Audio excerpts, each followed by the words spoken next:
So ano ang Saliksik? Okay, so yung Saliksik, isa siyang platform that brings together the major stakeholders in innovation adoption. So that's academe, industry, and government. We do this so that yung innovations, they are transferred into society more efficiently via this one-stop shop platform. Okay, so ang nakita ko nung nag-search ako sa website, so it's posed as a research curation platform. Yeah.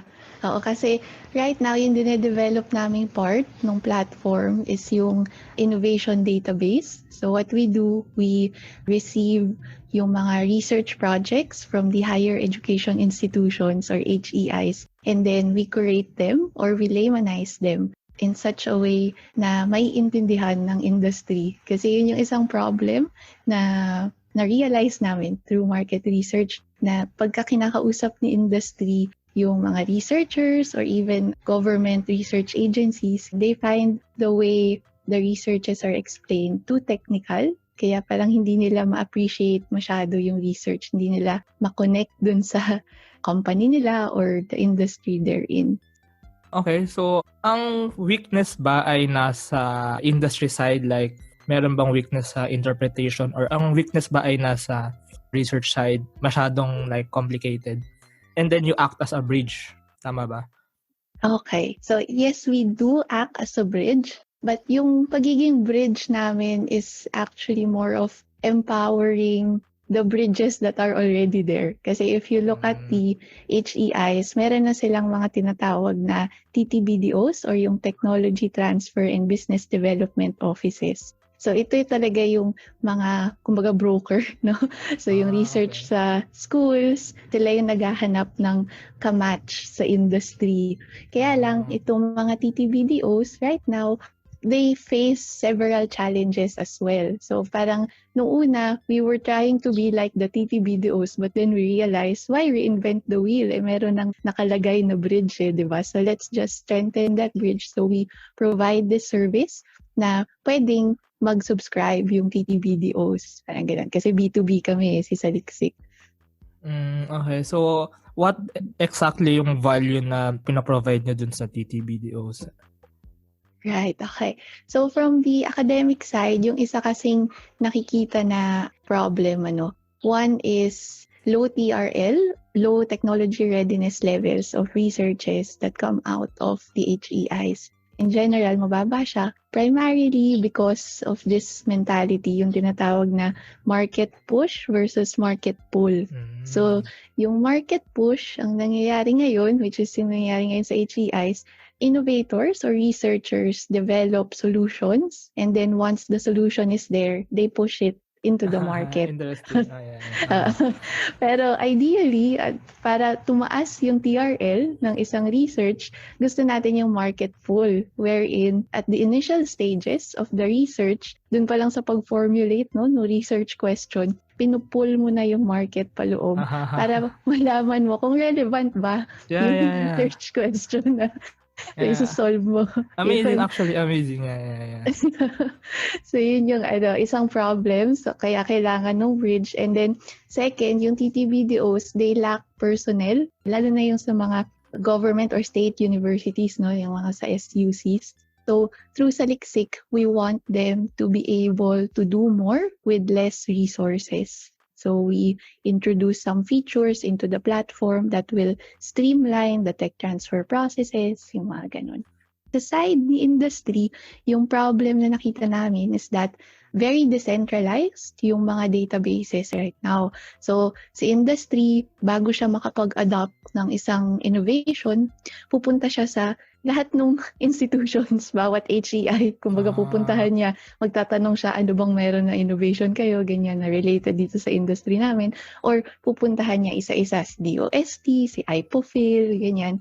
Medyo mahirap, medyo time-consuming on their end. Pero we imagine that if we have this one platform na doon na lang pupunta sa industry and then ta-type siya ng search term related to their industry, tas lalabas lahat ng innovation na related doon, and then ma-redirect na lang sila kung saan mang institution yun. So it makes it easier for them to adopt these innovations.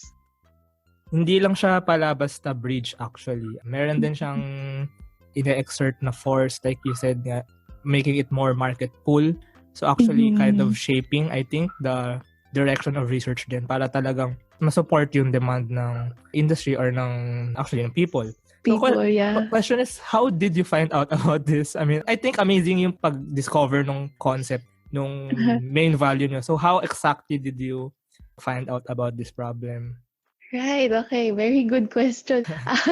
Actually, si Saliksik, yung una naming business model, completely different siya. When we started out, we were a crowdfunding platform for research projects. Doon talaga siya nag-start. Kasi last year, I was part of this research project nung pumutok pa lang yung COVID. So March 2020 yun. May COVID-related project kaming ginagawa. And then, we were requesting for funding, and then syempre, the usual, very bureaucratic yung process, ganyan. It took some time before na-release yung funds. So it was frustrating as a researcher na, alam mo yun, may sense of urgency ka na na mag-start kasi nandiyan na yung pandemya. So it begged the question, how can we jumpstart research while waiting for the funding agencies to process our papers? Kasi understandably, ang dami rin talagang dumagsa na proposal sa kanila that time.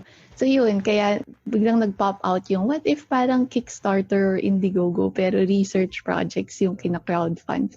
We tried to validate that business model for 6 months and then we realized parang hindi pa ready yung Philippine market for that business model kasi hindi pa ready maglabas ng pera. We tried 3 campaigns and then walang naka-reach dun sa funding goal kahit binabaan na namin yung funding goal. So we pivoted and then the interesting thing was, syempre since crowd yun, kailangan talaga namin i-laymanize. So kailangan tanggalin talaga yung jargon. We have to present it, yung significance kumbaga ng research. We zeroed in on that and found out na mas sustainable yung approach na yun compared sa crowdfunding na business model. Kaya kami napunta dito sa database na model. Pero if ever ba, would you be willing to go back to that kind of model? I mean, for me, I think it's innovative, interesting, beneficial for many people. So, if maging mas stable na ba yung startup ninyo, would you be willing to go to that kind of model again?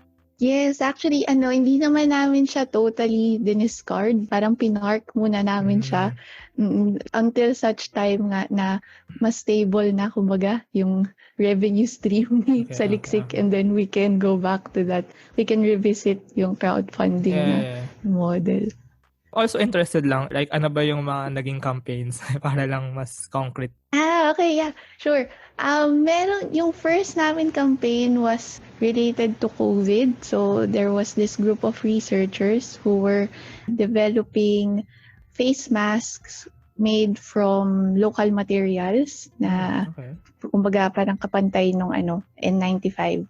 And then the second one was Rebirth. They designed this birthing tool, especially for mothers in the far-flung areas. Kasi yung nangyayari, nai-intimidate yung mga mothers to use the beds in the clinics. So they designed a new one, mas portable, cheaper. And then the third one was Twitter sentiment analysis of the government's response to COVID-19. Parang more of machine learning siya na research naman. So yun those were the 3 projects. Okay. So now Saliksik is more of a research curation platform, but we'll go again to that kind of platform. So may I ask about your thoughts on research in general? Like, for example, do you see research in the Philippines being more of nationalized, like majority ay hawak ng DOST, or do you support like private enterprises, corporations of their own R&Ds and you connect them? Or maybe like yung yung research na crowdfunded. So what do you think is like the ideal mode of research for a country, for a society? I think we need all those types all of those types you mentioned earlier to coexist. So yung public, yung private. Kasi yung nangyayari halimbawa dito sa Philippines, for instance, si DOST, isa siya sa pinakamalalaking funding agencies for research. We talk to them and aminado naman sila that even government, they have finite resources. No? Okay. So may limit din yung funding nila. That's why they have this screening process para mapili lang talaga kung sino yung ipaprioritize na popondohan. And ang nangyayari is kadalasan yung napopondohan no, through the public grants ay yung mga malalaki ng universities. Si UP, ayan, majority yan, UP system. So, so yung ibang mas maliliit na schools, medyo naiiwan. So, I think doon naman papasok yung private na means for funding the research. Parang they should complement each other para mas ma-level yung playing field, kumbaga. Okay.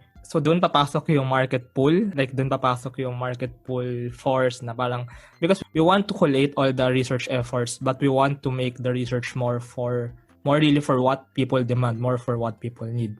Mm-hmm. Yeah. So, if we have, say, yun, yung kunwari sa Saliksik, and then si industry, halimbawa, may makita siyang research from a regional university, kunwari, and then aligned siya dun sa industry nila and willing, kunwari si industry to fund the research para tumaas pa yung TRL.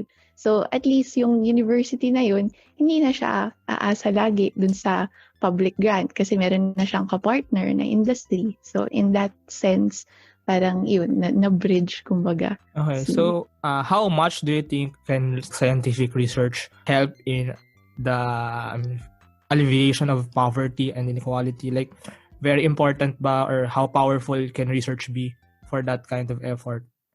So, in Saliksik, we believe that the solution to every societal problem begins with research. So, kahit anong problema yan, traffic, hunger, poverty, lahat ng solution doon, lagi siyang nagsisimula sa pananaliksik. Kasi yung solution, hindi naman siya bigla na lang magpa-pop out of thin air. May pag-aaral na nangyayari bago yung solution.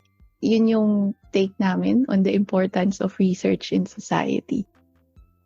Okay, can we go sa Humanitarian Engineering? Because I think a lot of people, including me, are also interested. Because I think you are one of the first, or maybe the first, who like introduced this concept and also the course to the University of the Philippines. So, can you share like first, ano ba ang HID? So, ano yung course HID, and yung research group? And then, what inspired you to start this? Okay, sige. Saan tayo magsisimula? Habang kwento si HID. Sige.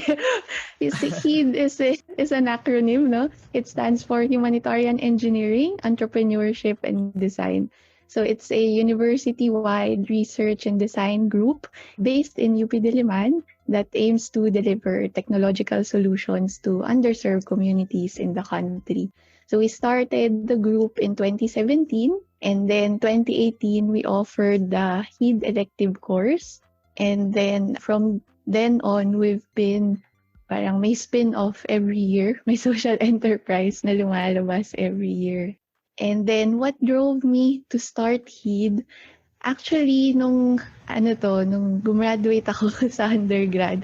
Okay. When I was in undergrad, I was part of a social civic org called UP Ictus, and then I was heading the community service team.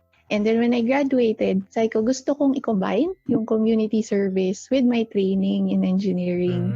So I started searching online lang, parang community service engineering jobs, mga ganun. And then wala akong nahanap na work that time. Okay. So sabi ko, sige, muna ako. Mag-MS muna ako. Sabi ko, ganyan. And then, hoping na sa MS, yung research topic ko would be parang pupunta akong community and then I'll use materials engineering to solve that problem. Ganyan. Kaya lang, bawat prof na makausap ko nun, I was pitching that idea na pupunta sa community and all that. Parang wala pang gumagawa ng gano'n, especially at that time. Very technical pa yung mga projects din. And then wala pa rin yung UN SDGs. So, malaking tulong yan actually, yung UN SDGs. When they released that in 2015, talagang I felt na people started listening more kung ano ba yung humanitarian engineering. Yeah.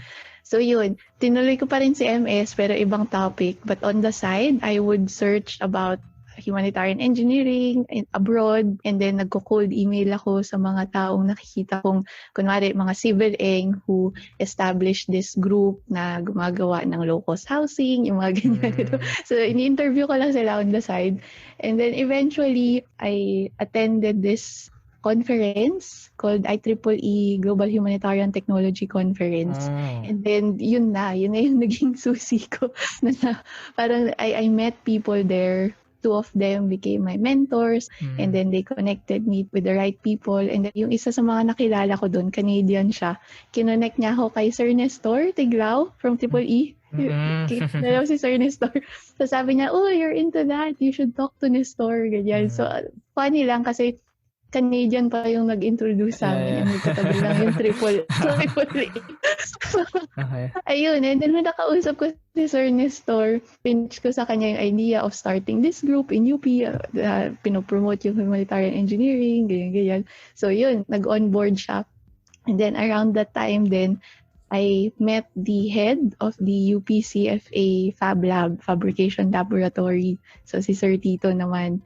And then may student org kasi sa CFA, na College of Fine Arts, called Upside, UP Society of Industrial Designers.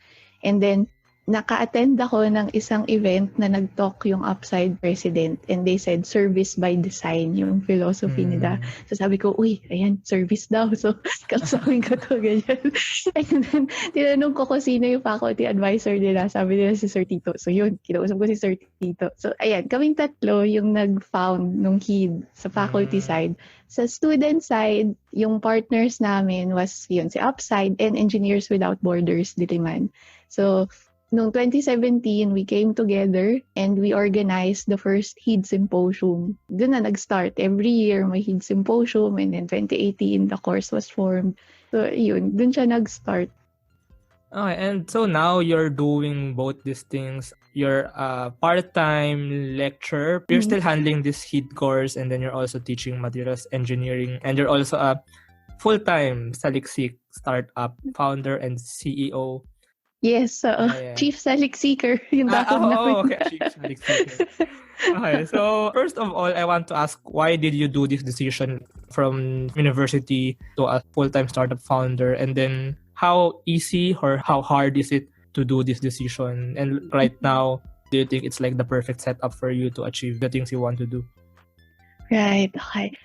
Why did I transition? I think it started 2018, I requested for tenure, and then 2019, I was granted, and then I was surprised and confused kasi I'm sure you know this, in academia, parang isa yun sa milestones di ba? Major milestones being granted tenure. And then I was happy, but I wasn't as happy as I expected to be. Parang yun, nag-start ako na magnilay-nilay. Bakit ganun? Parang may kulang. Parang ganun.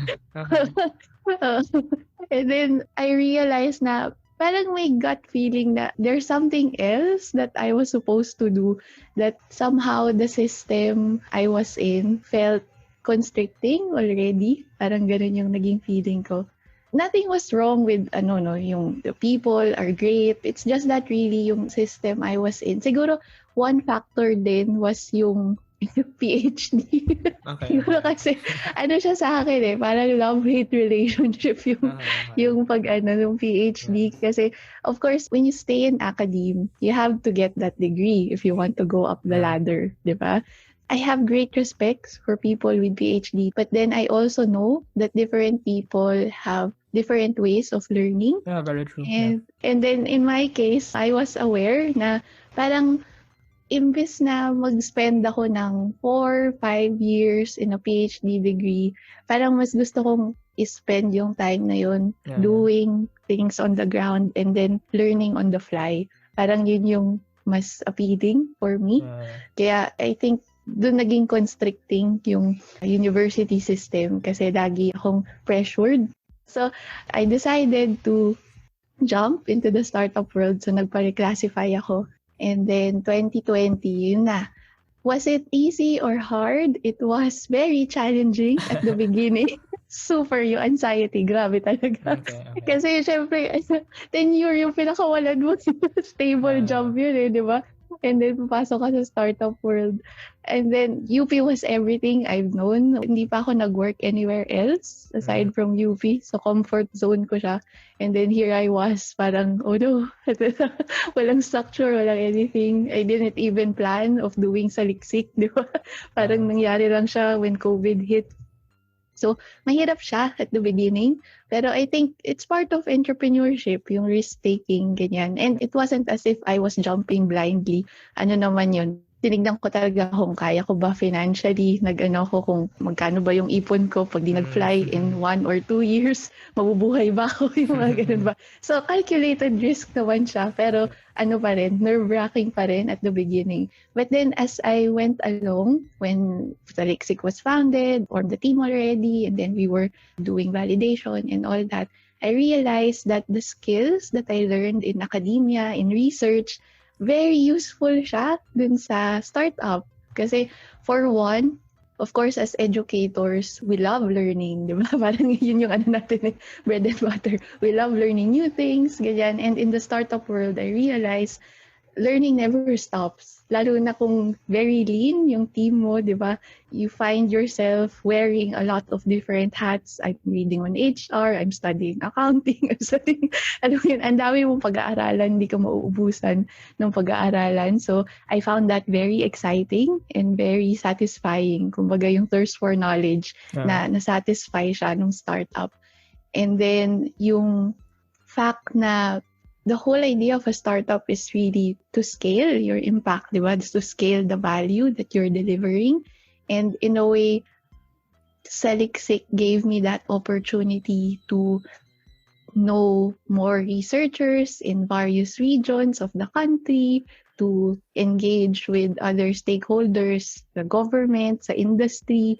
So parang, alam mo yun, lumawak yung perspective. So right now, challenging pa rin siya, pero I think it worked for me kasi that's just how I am as a person. Ito yung way of learning that I want. So yun yung Actually, I think it's a great picture of society as a whole, like yung difference ng academe and then ng industry, and then now like we have these startups or like small and medium enterprises. And I think I'm glad that you're now in the place where you kind of maximize your learning and also kind of maximize your capability to serve other people. I think it's just also finding where we are supposed to be, or like finding where we can really live our potential. Yeah. Okay, so may I ask, ano yung maybe biggest achievement ng Saliksik so far? Okay. So far, I think yung grant that we received from DOST Region 10, so we had approved na yung partnership namin with them. Kumbaga sila yung first customer namin, yung HEIs in Region 10. And we're also working with the business chamber there. So yung tatlo talaga, government, industry, academe. Pero sa Region 10, I think that's one big achievement for Saliksik.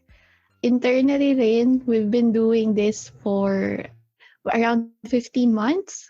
And we're proud na yung founding team, kami pa rin yung nandito ngayon. Amazing. Yeah, actually, I think it's a very good sign na maganda yung concept. Everyone believes in it. Everyone's willing to work hard for it. Yeah. Yeah. So, yun yung ano kasi, lalo na ngayon, syempre hindi pa kami kumikita. No? so parang, well, in terms of yung stable na sweldo, ganyan, wala pa siya. Pero, andun pa rin kaming co-founders. It's the same co-founders as day one. So, yeah. And how many yung co-founders? There's 7 of us in the team. Okay. Yung sa founding team. Okay. Mm-hmm. And then, ano ang vision ng Saliksik in the future? Like, what do you see Saliksik in like 5 or maybe 10 years from now? Mm-hmm. Right. So, Saliksik, we see it as really this platform where nandun na lahat ng HEIs in the Philippines. Nakakonect na yung mga HEIs in all regions of the Philippines kay Saliksik. And then, sa industry rin, parang they are actively using the platform na pagka naisip nila yung research or innovation or tech adoption, the first thing that will come to their mind would be to go to Saliksik. Parang yun yung ano namin.